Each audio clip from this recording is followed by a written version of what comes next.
They're getting another superstar player with championship pedigree, literally coming off of a championship. Only in the WNBA will a week ago you play in the national championship. A lot of comparisons have been made when it comes to salary, whether it is the NBA or even now Unrivaled. City, in another month you're playing games. It's wild, but kudos to all these amazing players. Paige Bueckers, household name. Paige Bueckers just dropped 44 points, the most by any rookie this season, and she did it on 80% shooting.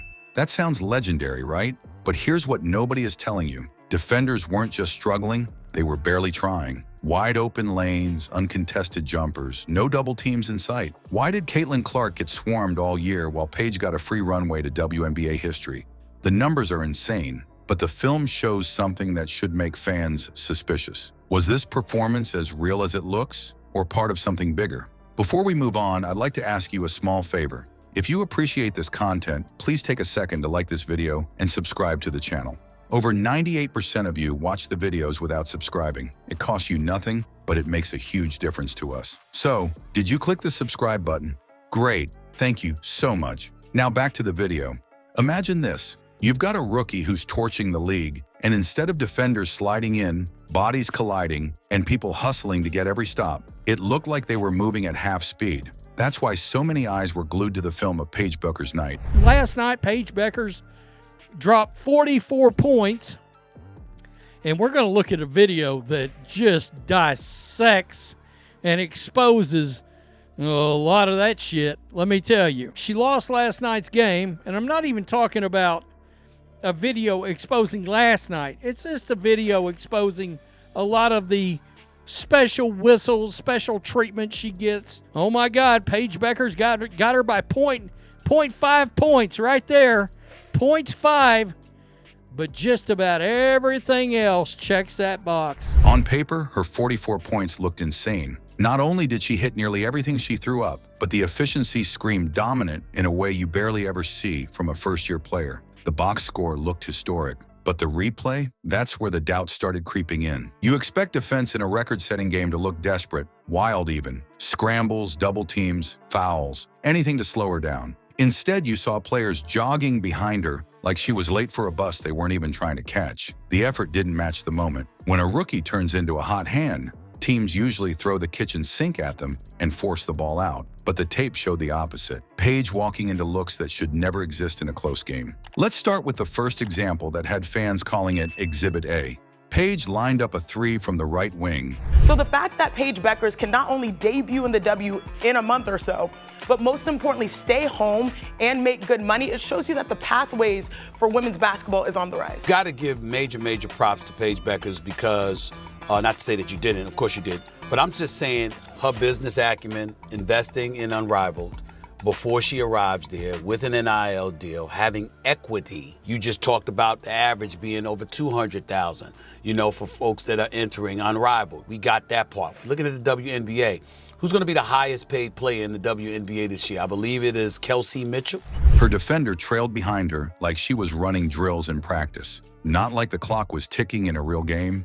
By the time Paige rose up to shoot, the closest hand contesting was still 2 feet away, basically giving her a wide-open look. She drained it, of course, but what stood out was how uncontested it all felt. For a rookie lighting up the court, that shouldn't happen. Then there was Exhibit B, which is the one people keep replaying online. Paige grabbed the ball at the top of the key, put the ball on the floor, and the lane cleared out so wide you could honestly say you could have driven a bus through there. Nobody stepping in, no help standing tall near the paint. She got all the way to the rim without a single body forcing her to change direction. It didn't even look like NBA-level spacing. It looked like a summer league scrimmage drill. You talk about Unrivaled coming along. I mean, this is a very big deal. So I'm just looking at it to that standpoint. Then I'm looking at from the history of the WNBA, only 18 players have topped $1 million in career earnings on the court. So Bueckers is getting paid not just because of the NIL investment from last year, not just because of the money that they generated, not just because of the equity stake that she has in it, but now she's going to make money as a player as well.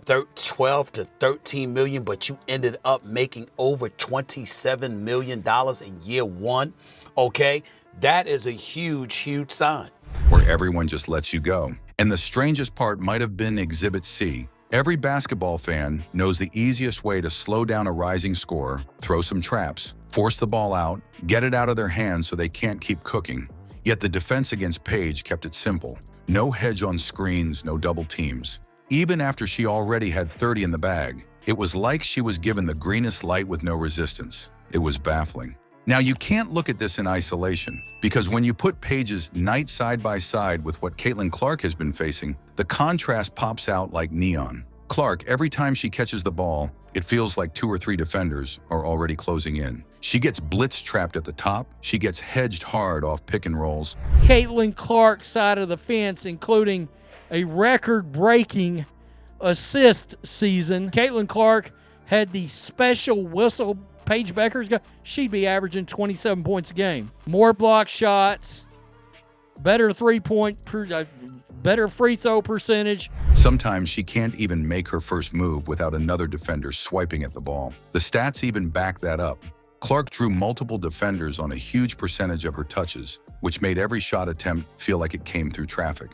Paige, meanwhile, looked like she was scrimmaging against a tired junior varsity team. That's why, more than the numbers on the stat sheet, the reaction online blew up. Fans weren't just saying, "Wow, she dropped 44." They were saying, "Wait, how did she even get those 44 without breaking a sweat?" Social media was full of people calling it suspect, unbelievable, and hard to watch.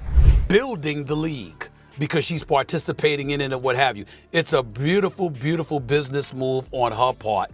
And she's showing not only that she's a champion on the court, but she has incredible potential. That is great, and I'm happy for these young women that you're right, Sinead. They don't have to go overseas and go to China or Russia or wherever else they have to go. They can stay right here and make a nice supplementary income. Even though you and I know this, and Sinead, you know this firsthand, there's nothing better than making money in a business that you're invested in or that you own. So you own it and you still make money while doing it. The frustration wasn't even aimed at Paige. She hit the shots put in front of her. It was at the defense, or the lack of it. For a night that was supposed to showcase history, some fans said it looked more like a stage performance. And all of that led to an even bigger question. If Paige's dominant night came with such strange defensive gifts, why would the league or the opposing teams be okay with that? Why would defenders ease up instead of ratcheting it down against a rookie on fire?